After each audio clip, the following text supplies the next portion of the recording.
Joju sir welcome. நீங்க direct பண்ண பனி படம் ரொம்ப நல்லா இருந்தது. இப்போ வந்து நீங்க ரொம்ப லவ் பண்ற நம்ம கமல் சாரை வச்சு நீங்க ஏதாவது டைரக்ட் பண்ணணும்னு நினைச்சீங்கன்னா என்ன மாதிரியான படமா இருக்கும்? எந்த ஜானர்ல பண்ணணும்னு நினைக்கிறீங்க? தென்னாலி. தென்னாலி. ஓ இல்ல, ஒரு ஆசை சொன்னேன், ஒரு ஆசைக்காக சொன்னேன். அதெல்லாம் பெரிய படம். ஒரு ஆசைக்காக சொன்னேன். நான் அதுல சார் நடிக்கிறது பார்த்து நல்லா அழகா இருக்குல்ல, ஒரு ஆசை இருக்கு, அவ்வளவுதான்.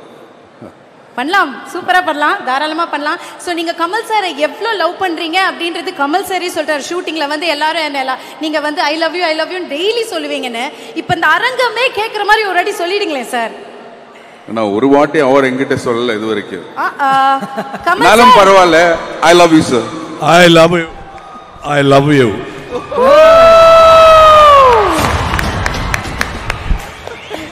சார் எத்தனை வாட்டி சொல்றது முக்கியம் இல்ல, இத்தனை பேர் முன்னாடி சொன்னாருன்றதான் முக்கியம் அப்படின்ற மாதிரி இந்த ஒரு மொமெண்ட் அவ்வளோ ஒரு நல்ல மொமெண்ட் உங்களுக்கு.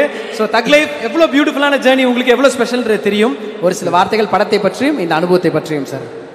சின்னதா சொல்லலாம், ஷோர்ட்டா சொன்னா, நம்ம வாழ்க்கையில் போகும்போது சில நிமிடங்கள் மட்டும்தான் ரொம்ப சாட்டிஸ்ஃபைடா, மலையாளத்தில் சொன்னா சம்திருப்தின்னு சொல்லுவான். எனக்கு அந்த மாதிரி ஒரு நிமிஷம் தான் அது. எனக்கு அந்த அளவுக்கு சாட்டிஸ்ஃபேக்ஷன். மணி சார் மூவி, கமல் சார் நடிக்கிறாரு, அப்புறம் எல்லாரும் சிம்பு சார், திஷாமா, அபிராமி, எல்லாரும், அசோக் செல்வன் அண்ட் டிகரஸ் நாசர் சார், எல்லாருமே சேர்ந்து பார்க்கறது, இந்த படம் பண்ண முடிஞ்சது எனக்கு கிடைச்ச ஒரு பிளஸ்ஸிங். தேங்க்யூ மணி சார், தேங்க்யூ கமல் சார். அதுதான், அவ்வளோதான். அது மேலே சொன்னால் அது போர் ஆகிடும்.